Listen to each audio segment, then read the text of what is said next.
تو یا رسول اللہ میرے پاس پیسے نہیں ہیں، آپ دے دیجئے۔ اور اس کے بعد رسول صلی اللہ علیہ وسلم ہنس پڑے اور انہوں نے پیسے بھی دیا بعد میں ان لوگوں کو۔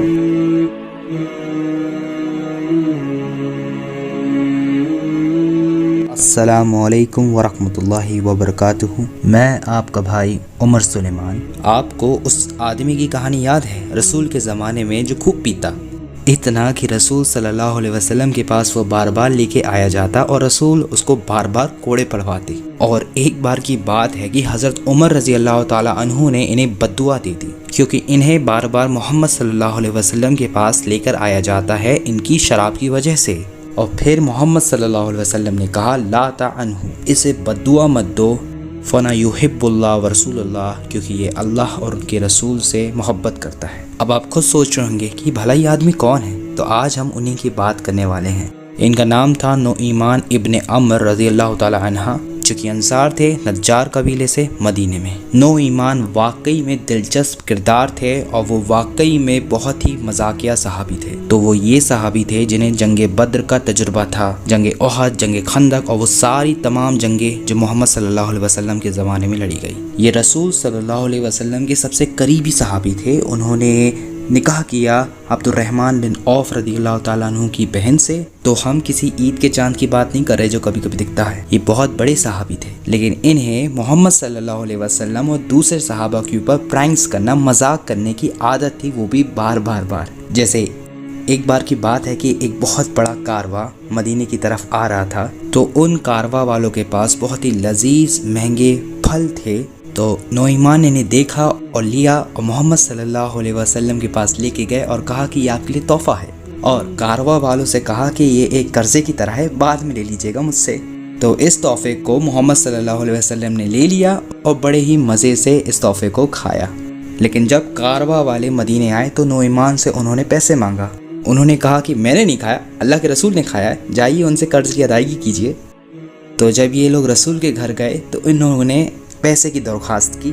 رسول صلی اللہ علیہ وسلم نے کہا کیا بات کر رہے ہو، یہ تو تحفہ تھا میرے لیے۔ انہوں نے کہا کہ ہمیں پیسے چاہیے۔ تو رسول نے نعیمان کو بلایا اور کہا کہ کیا میرے لیے تحفہ نہیں تھا؟ نعیمان نے کہا یا رسول اللہ، میں چاہتا تھا کہ آپ سب سے پہلے ان پھلوں کو کھائے، مجھے لگتا ہے کہ آپ سب سے زیادہ حقدار ہیں ان کے، تو یا رسول اللہ میرے پاس پیسے نہیں ہیں، آپ دے دیجئے۔ اور اس کے بعد رسول صلی اللہ علیہ وسلم ہنس پڑے اور انہوں نے پیسے بھی دیا بعد میں ان لوگوں کو۔ تو یہ ایک چھوٹا سا ایگزامپل تھا، لیکن آپ اور بھی ان کی زندگی کو دیکھو گے تو آپ کو کئی اور ملیں گے۔ ایک بار رسول صلی اللہ علیہ وسلم کے گھر میں ایک آدمی بیٹھا ہوا تھا ان کے ساتھ، اور وہ ایک بدو تھا اور اس نے نبی کے گھر کے باہر اپنا اونٹ باندھ دیا تھا، اور صحابہ کو پتا تھا کہ نعیمان بہت بڑے پرینکسٹر ہیں۔ تو ان لوگوں نے بولا مطلب کہ نعیمان، ارے ذرا ابن عمر دیکھو وہاں اونٹ بندھا ہوا ہے۔ اور نعیمان نے کیا کیا کہ انہوں نے اونٹ لیا اور اس کو ذبح کر دیا، اور طے کیا تھا کہ اس کی دعوت کریں گے۔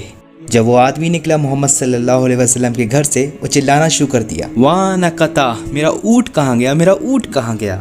تو جب رسول نے پوچھا کہ اس کا اونٹ کہاں گیا، تو انہوں نے بتایا نعیمان لے گئے ہیں، اور انہوں نے اس کو ذبح بھی کر دیا۔ پھر رسول کو صحابہ نے بتایا کہ وہ کہاں لے گئے ہیں۔ نعیمان کو جب پتہ چلا تو وہ گڈھے میں چھپ گئے اور اپنے آپ کو دھول مٹی سے ڈھک لیا۔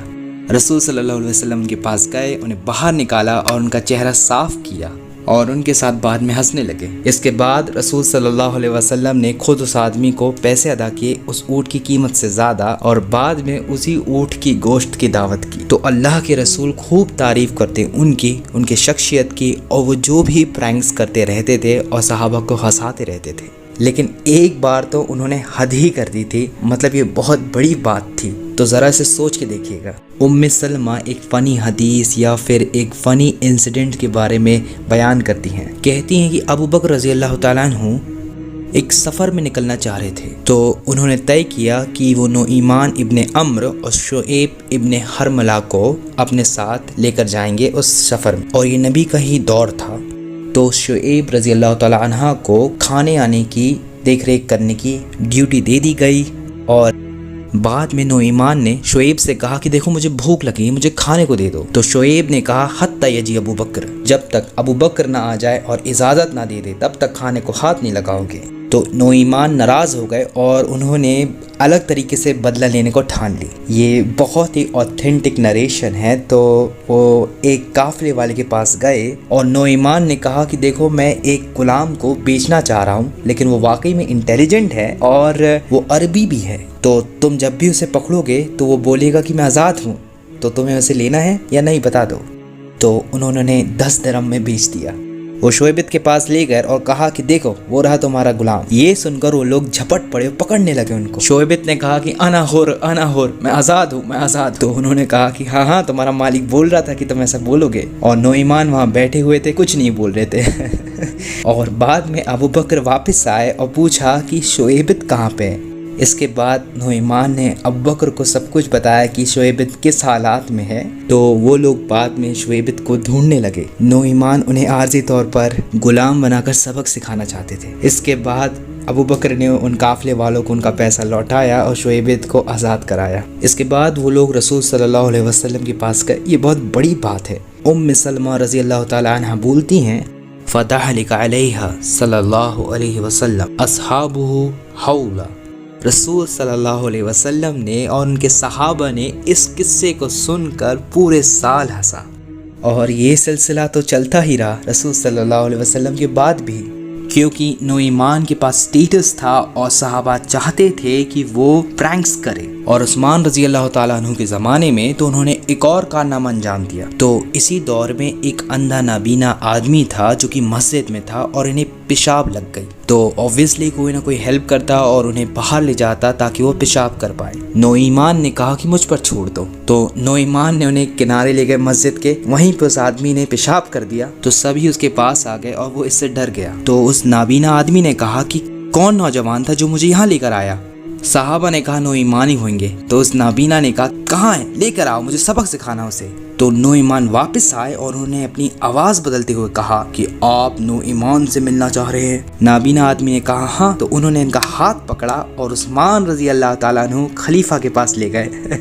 جب وہ پہنچ گئے تو وہ آدمی کود گیا عثمان رضی اللہ تعالیٰ عنہ کے اوپر، اور عثمان رضی اللہ تعالیٰ عنہ سمجھ گئے اور نعمان بھاگ گئے۔ تو سبحان اللہ، آپ لوگ سمجھ رہے ہیں کہ یہ انسان ہمیں کچھ سیکھ دے رہے ہیں۔ سب سے پہلی چیز کہ نبی کریم صلی اللہ علیہ وسلم اور ان کے صحابہ آپس میں ہنسی مذاق کیا کرتے تھے، لیکن اس کی ایک باؤنڈری بھی ہے۔ لیکن آپ کہیں گے کہ نعمان تو باؤنڈری پار کر دیا کرتے تھے، لیکن نعمان کو اپنی باؤنڈری پتہ تھی، اور محمد صلی اللہ علیہ وسلم چاہتے تھے کہ نعمان ایسے پرینکس ہنسی مذاق کرے اور وہ اس کا بھگتان بھی بھرتے تھے۔ آپ نے ابھی سن ہی چکا ہے، اور صحابہ بھی ایسے ہی چاہتے تھے کہ نعمان یہ سب کرے، تو ہمیں یہ دکھاتا کہ ہمارا دین صرف ایسا ہی نہیں ہے، تو ہمارے دین میں ہنسی مذاق بھی ہے۔ تو نعمان نبی کریم صلی اللہ علیہ وسلم کو ہنساتے تھے اور صحابہ کو بھی، لیکن نعمان نے اپنے پرینکس میں ان کنڈیشنز میں نبی کریم صلی اللہ علیہ وسلم سے جھوٹ نہیں کہا۔ تو ہماری کمیونٹی میں الگ الگ پرسنالٹی کو اپریشیٹ کرنا چاہیے اور ایک دوسرے سے ہمیں مل کر اچھے رشتے قائم کرنا چاہیے۔ ذرا سوچئے، انہوں نے دیکھا جنگ بدر، جنگ احد، جنگ خندق، اور نبی کی بیعت بھی دیکھی تھی، تو یہ ایک نیک آدمی تھے۔ لیکن آپ کو پتہ ہے یہ ایک نیک آدمی، حدیثیں بتاتی ہیں کہ ذہبی رحمۃ اللہ نے کہا جب علی رضی اللہ تعالیٰ عنہ اور دوسروں کے بیچ میں فتنہ ہوا تب نعمان رضی اللہ تعالیٰ عنہ نے کبھی نہیں مسکرایا اور ہنسا۔ تو یہ چیز دکھاتی ہے کہ وہ اپنی امت سے، اپنے ایمان سے نہیں بھٹک پڑے تھے جوک سے اور پرینک سے، وہ امت کی حالات اور سمے کو بھی جانتے تھے۔ تو اللہ سبحانہ و تعالیٰ سے دعا ہے کہ ہمیں صحابہ کی بیلنس پرسنالٹی دے اور ہمیں ایک ایسی امت بنائے جو تو پسند کرے، اور ہمیں نبی کریم صلی اللہ علیہ وسلم کے طور طریقوں پر چلنے کی توفیق عطا فرمائے اور ان کے صحابہ کی، اور دعا ہے کہ ہم جنت میں ایک دوسرے پر ایسے ہی پرینکس کریں۔ السلام علیکم، صدق اللہ العظیم۔